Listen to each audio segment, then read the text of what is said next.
Hey, in times of moral uncertainty and times of moral ambiguity, it is imperative for the church to draw a clear line in the sand as it relates to biblical truth and biblical values. That's exactly what Bonhoeffer did in his day. It was called the Barmen Declaration. It was an opportunity for the church to stand up and be the church. And unfortunately, we had 3,000 folks who did stand up for righteousness and the confessing church. We had 3,000 more that fully aligned with Hitler's Third Reich. And we had a squishy middle of 12,000 pastors who chose to remain silent, sit on the sidelines, and just kind of watch and see what happened. The question that Metaxas asks us today is, what would history look like if those 12,000 pastors would have chosen to act with clarity and courage and get in the game? We're facing the same challenges today in the church in America with the pulpits, and we're encouraging pastors not to make the same mistakes. You're not going to want to miss this podcast.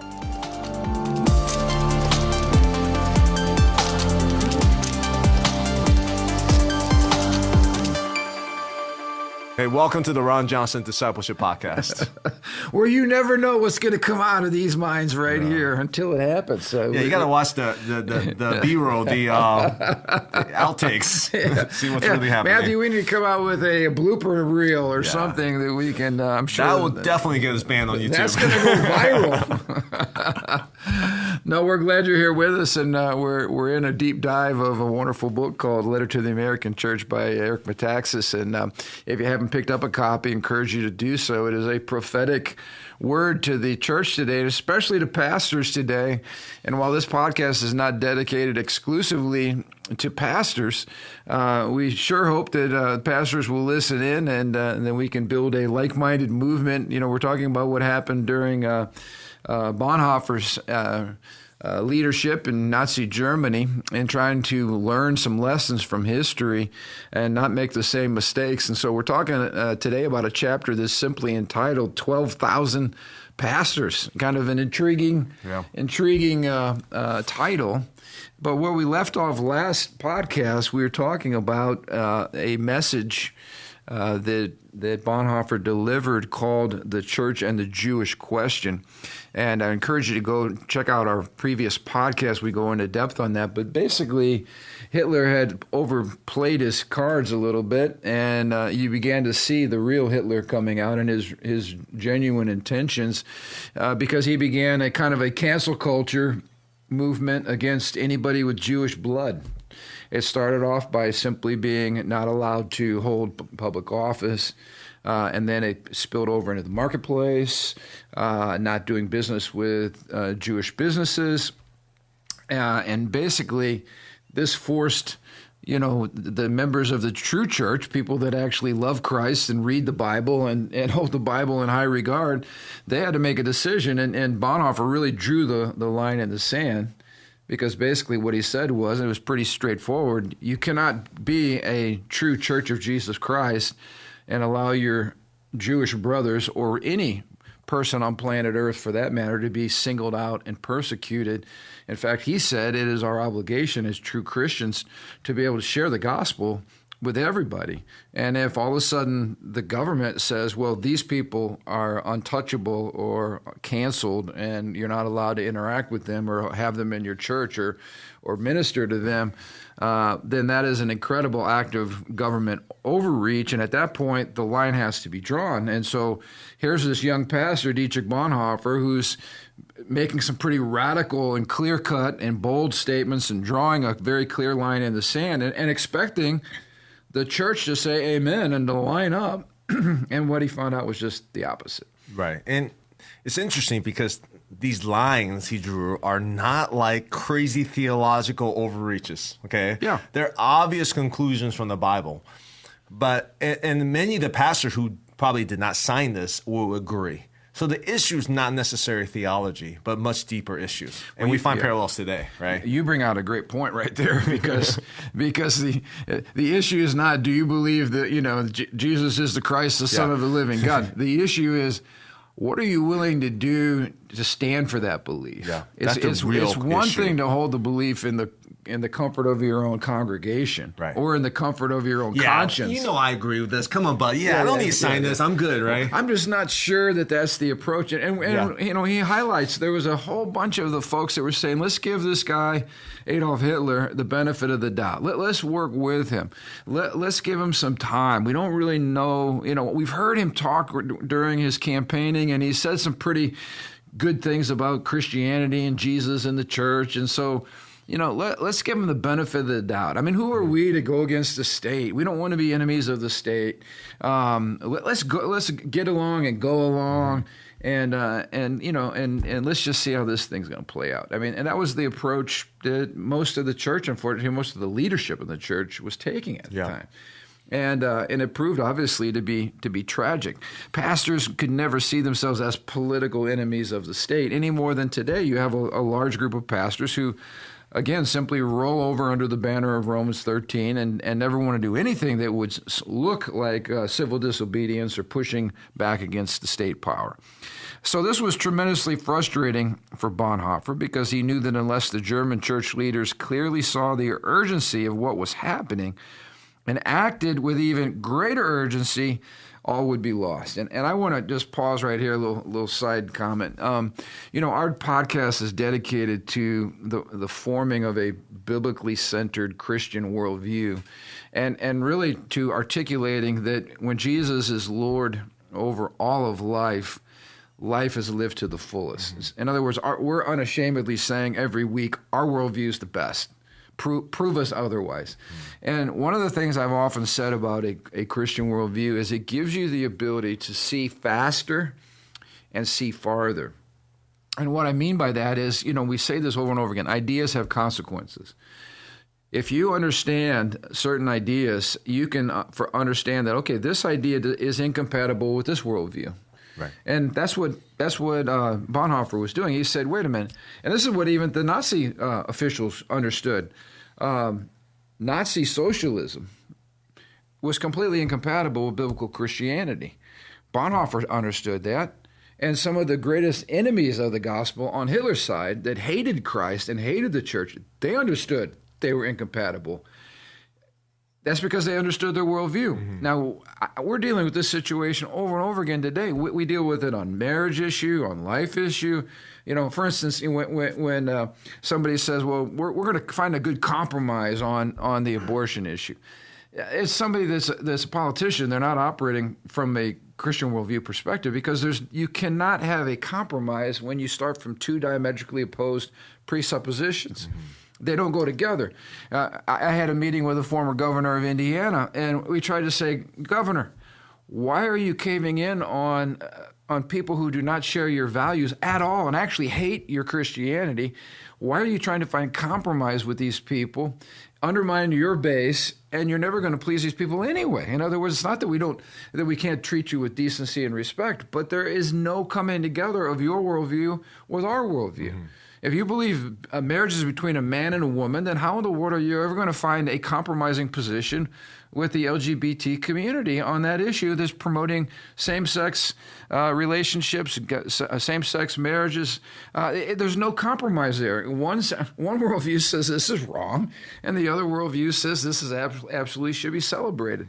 And so Bonhoeffer was able to go, wait a minute, guys, if the Nazis can attack the Jews and ultimately lead to the extermination of the Jews, what will stop them from doing that with any other group they deem unfit? They did it with those who were the handicapped. Hitler viewed them as people who just were consumers. They just were food eaters, but they contributed nothing. And so he euthanized all kinds of people that just had physical or mental handicaps. So in other words, if the state takes that kind of power over one group of people, what's going to stop them from trampling the rights of everybody? That's just a great worldview perspective. And, even in our own church here, back in the day, when hate crimes were becoming a thing, I was trying to loudly trumpet from our pulpit that this should be of grave concern to all of us, because this is an overt trampling of religious liberty. And now that horse is so far out of the stall. Right. But it didn't take a rocket scientist 2 decades ago to see where we're at today. Well, I will say in Indiana, at least, it's been buffered. And probably because of the pastors speaking up about that issue, affecting our legislature. And we're a conservative state, and Right. and for the most part, we have elected officials who share a biblical worldview, or at least are sensitive to a biblical Well, I worldview. remember when you did a news interview about hate crime legislation, right? Oh, yeah, many of them. So, I believe those voices from pastors like yourself have made a difference with the legislature, because who are their constituents, are people who attend these churches. So those guys are listening to those voices. My point is, when you did those interviews, when you talk about those issues, they have impact. We might not have those direct impact, but right now in Indiana, that largely is not a major issue, probably because of those interviews. But I share Bonhoeffer's frustration, because he is seeing that you're at a catalytic moment. Sure. It's a time to come together. This was a little bit before my time. I was still young, but when the Operation Rescue movement was happening, basically, and this is what Pastor Keith Tousi and some other national leaders took part in, basically this was their contention. If the church would simply stand up and show up peacefully at these abortion Holocaust centers, right, and say enough is enough. There's not enough prisons in America to hold the church. In other words, it would have thrown a wrench in the entire system, and they would have had to been forced to deal with the issue. But you had good people saying, well, I'm not sure that's the way to go. I'm not sure that's the right approach. Even though you were simply saying, we will not sit around and tolerate the slaughter of the innocents in our backyard. So if the church would have mobilized at that moment, we probably would have had a completely different abortion scenario. When we saw life trampled in Indiana, we saw religious liberty, we saw the Soji stuff, that was a catalytic moment. So what we were saying was, hey, if the church would just simply stand up on these issues, stand up and show up. And we did. Well, in terms of the, at least in Indiana, at least with Soji. No, I would say no. I would say we didn't, because how many major churches, mega churches? Well, I'm saying our church did. Yeah, well, our church did. Yeah. But I'm just saying, I spent time running Right. around the entire state. Trying to cast a vision for the Indiana Pastors Alliance, simply to say, pastors, let's stand on these issues. These are Right. biblical issues. And if all of us stand and we represent Right. hundreds of thousands of Hoosiers, Right. that's a force to be reckoned with. Yeah, and I'm saying when maybe not all the church, but some church did show up at the State House, Oh, yeah. our voices were heard. And that Absolutely. wasn't the whole church. Imagine if all the church stood, So I guess my point I'm trying to make is this does matter. These voices do matter. Even when our church and just a few other churches show up at the State House, what was it, 10 years ago or so? Yep. I mean, we had probably 1,500 people that showed up during a day. Many of them had to take off, Yeah. work. And again, that just showed you a small microcosm of what could happen. And we halt that movement of the Soji laws, I believe. That was yeah. So Yep. and we made an impact. Imagine if more churches the larger churches show up. Right. Absolutely, and that's the vision, and it's not that hard. I mean, okay, we're digressing here. Maybe we'll have to do 14 podcasts on this one topic, but even what is so hard about writing a letter, simply saying to some employer, please honor the conscience rights and conscience protections Right. guaranteed in our system of government in America, historically, from the foundation of our country. Yeah. Please protect the religious liberty views of your people. If they don't feel comfortable getting a shot, then please respect that.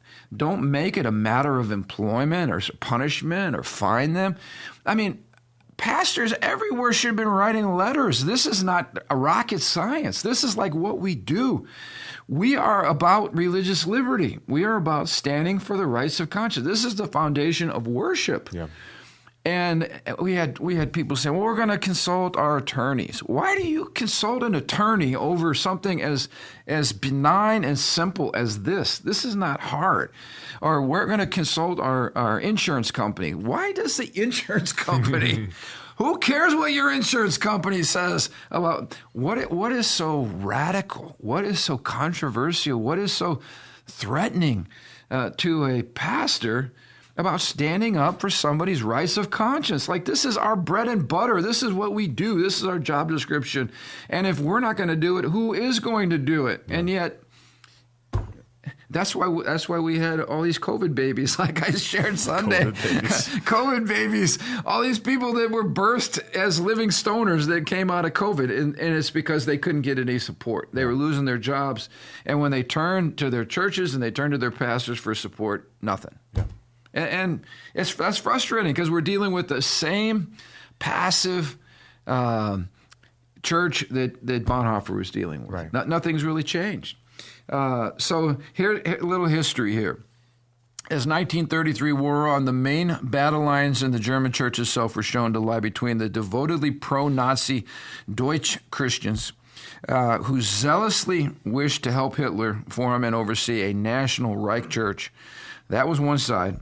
On the other side came to be known what was called the confessing church. Now, the confessing church would be what we would call Bible-believing, evangelicals, people that are putting their faith out on the line and connecting the dots, standing up for truth in the public arena. Yeah. Those were the two battle lines that were formed. And Bonhoeffer Metaxas covers a lot of this in his biography on Bonhoeffer, and we don't have time to go into the detail here.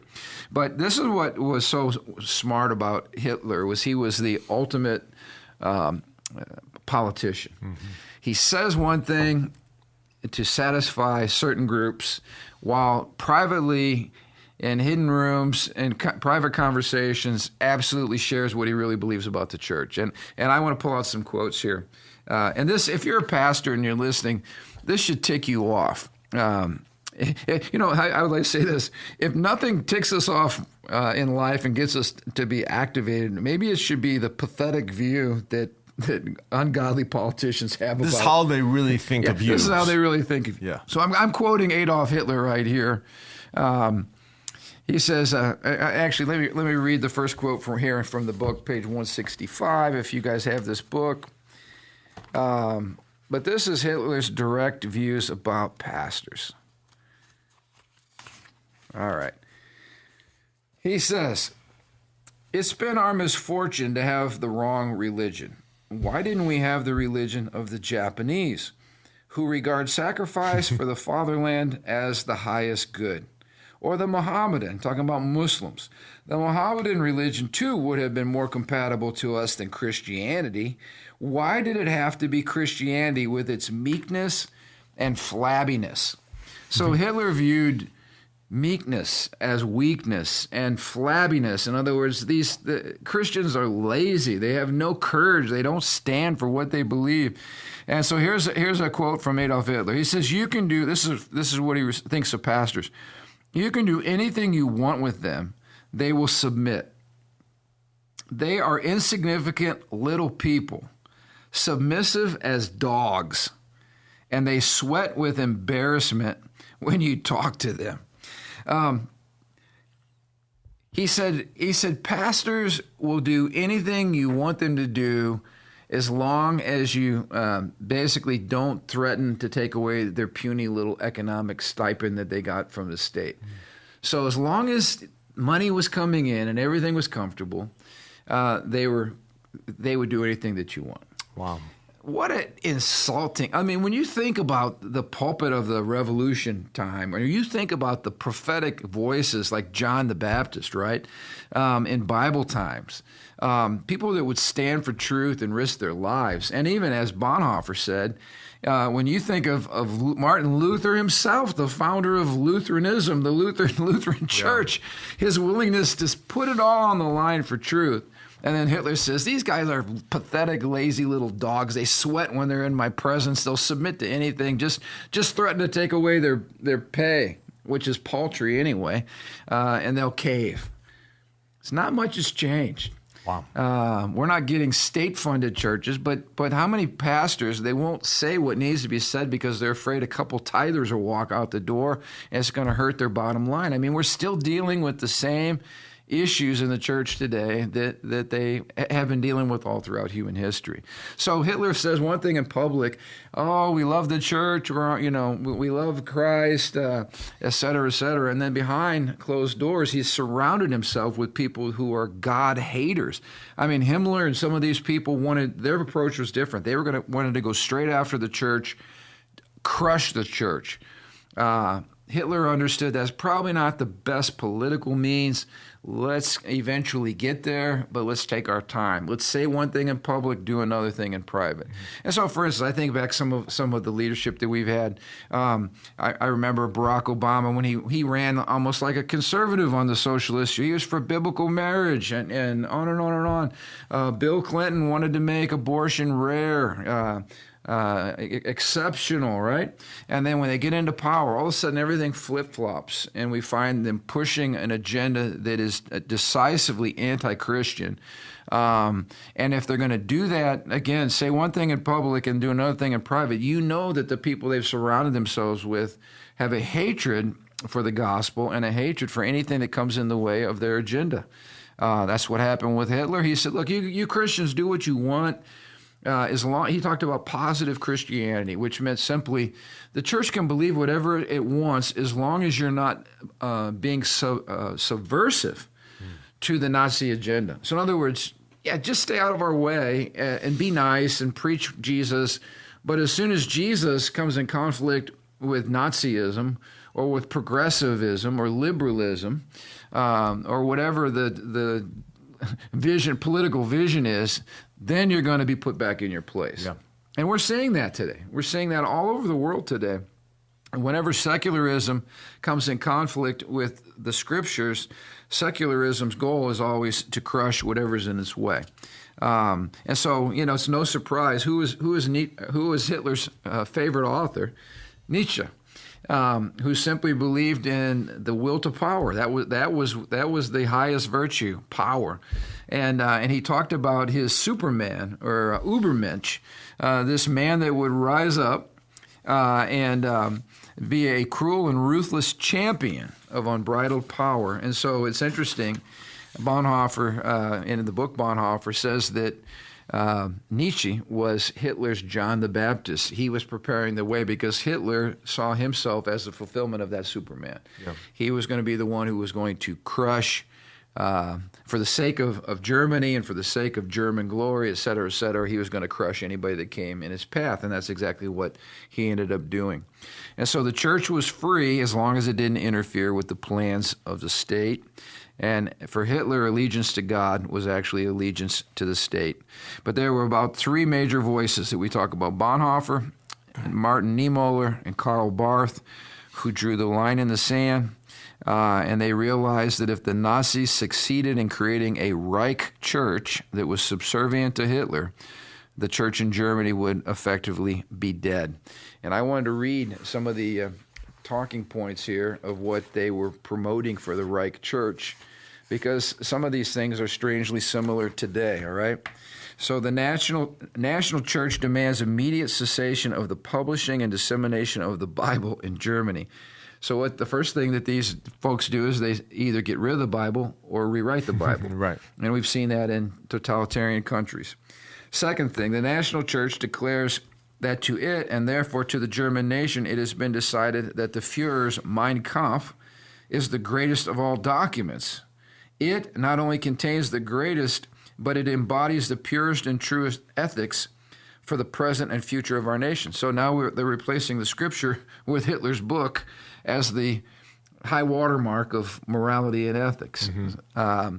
And again, people in our culture today are very quick to condemn the Bible and uphold a number of other ethical views higher than the Scripture. The National Church will clear away from its altars all crucifixes, Bibles, and pictures of saints. So now we're saying that in the church itself, no symbols of the cross, no pictures of saints to be prayed to or supported. Not that we're supporting praying to saints, but honored, right. Revered. All right. Next, on the altars, there must be nothing but Mein Kampf to the German nation and therefore to God, the most sacred book, and to the left of the altar, a sword. So now you're putting Hitler's book on the altars in church next to a sword and removing the scriptures. And then lastly here, on the day of its foundation, the Christian cross must be removed from all churches, cathedrals, and chapels, and it must be superseded by the only unconquerable symbol, the swastika. So this is what's coming with a national church. It's really a German church. It's really a Nazified church, and it's really not a church at all. It's not church at all. It's been completely replaced with Nazi ideology. It's a religious sect of Nazi. Absolutely. So it's synonymous. The church is synonymous with Nazism. And what's crazy is you look in some of these books. This is a great book I also want to recommend to everybody, When a Nation Forgets God by Erwin Lutzer. Amazing book. He has actual pictures of altars in Germany, big Nazi flags draped. Parents, when they're dedicating their children, they're not dedicating their children to the Lord. They're baptizing their children into basically Nazism. Yeah. They're becoming members of the state, state family, whatever, So, and you see the similar pattern during the Cultural Revolution in China. Right. It's Mao. Mao's Little Red Book becomes replace every kind of religion out there. It becomes the new religion. Yeah, it is the new Bible. Yep, it's the new Bible. Yeah, absolutely. So these men that we mentioned, Niemöller and Barth and Bonhoeffer, drafted what was called the Barmen Declaration, and it essentially said the state must not and could not co-opt the church. The sanctity and separation of the church from the state must be clear. Now, again, we've mentioned on this podcast that really the pandemic brought about, it heightened and exposed the ambiguity in the minds of, I think, many Christians and certainly pastors as to what is the clear role of the church and what is the clear role of the state. So when we had the government, at least in Indiana, telling us how to celebrate Easter, and whether we could or could not take communion, whether we could or could not sing songs, whether we could meet on the church property or not, how far apart we had to be.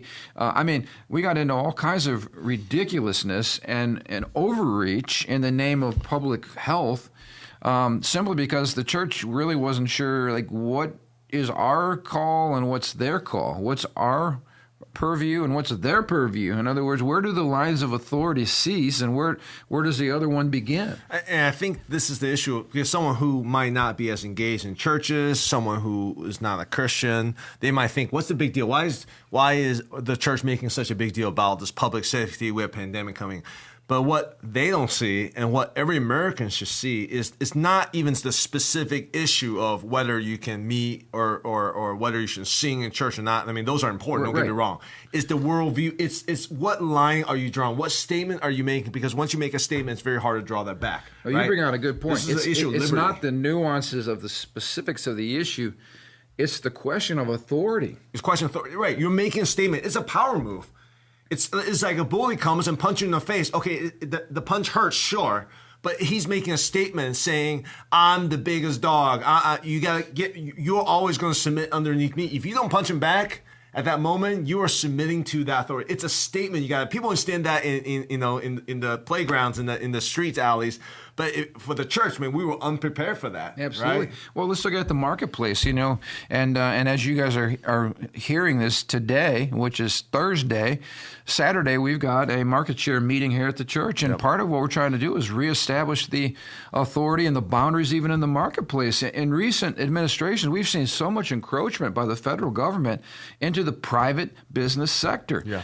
The federal government should have very little influence on the private markets. It should basically be making sure everybody's playing by the same set of rules and punishing fraud and all of those kinds of things. Right. Not actually giving out government tax subsidies and who's too big to fail and not to fail. Big business, big government has built an unholy alliance, and now they're pushing out the competition, basically. And so what we're encouraging, and I get this is hard.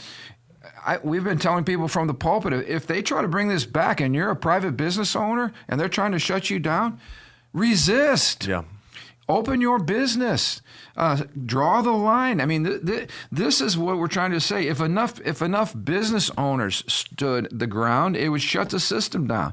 If enough pastors stood the ground, it would cause the federal government to come to a screeching halt, and they would have to deal with the magnitude of what we're saying what was offensive to us, right? That was wrong.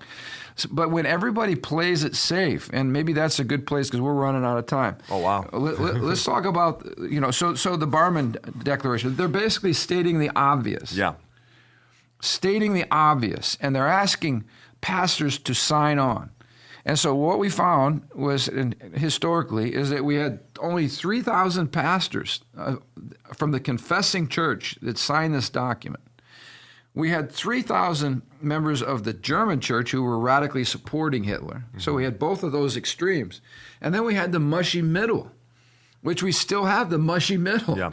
12,000 German pastors, most of whom would probably, at least theologically, right, side with the confessing church. But they took the path of least resistance. They basically said, hey, let's watch what happens to those 3,000 who signed the dotted line, right, stuck their neck out. Let's watch what happens and see how this thing plays out. Well, 3,000 wasn't enough to make a statement. 15,000 would have been. Yeah. And so consequently, as soon as these 3,000 pastors stuck their neck out, there began to be systematic persecution. Now, it didn't come by carting these people immediately off to prison. It came through a series of laws that were passed to basically harass the church, force the church to break the law. So you pass a law that's from a biblical perspective, not a law at all. It's an overreach. It's an attack law. It's a bait law. And then as soon as the church says, no, we're not going to do that, now you're disobeying the law. Now we have a pretense to arrest you. Yeah. And so that's what happened. All these pastors started being persecuted, and their congregations started being persecuted, while 12,000 pastors sat there on the sideline and did nothing. And that's the problem. And it was the problem during the Revolution. You had those that signed the Declaration, signed their own death warrant. Yeah.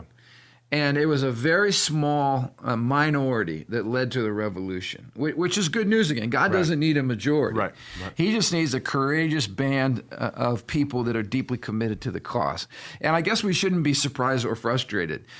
We're in exactly the same situation now. This will probably be the situation until Jesus comes. You're never going to have a majority of Bible-believing Christians that will stick their necks out and have either the clarity or the courage to see what needs to be done. Yeah. So we shouldn't be frustrated with that. I guess and that's kind of where I landed was, I'm not going to try to win everybody over. Let me just find a committed group of men who see what's happening and are willing to stand against it. And let's die on that hill, Yeah, right? that's good. Yeah. So let's close with this. I guess this is a good place. First of all, I encourage people to look up the Manhattan Declaration. We don't have time. Maybe we'll start off next time with the Manhattan Declaration. But that was Chuck Colson's national call for the church to rally around life. His version of the Barmen Declaration. The Barmen Declaration to say, hey, he could see prophetically that the nation's going down a certain path. He's like, we need to draw a line in the sand and saying we will not comply with these things. Okay. So this is the radical conclusion of the Manhattan Declaration, of which I signed and many other pastors signed.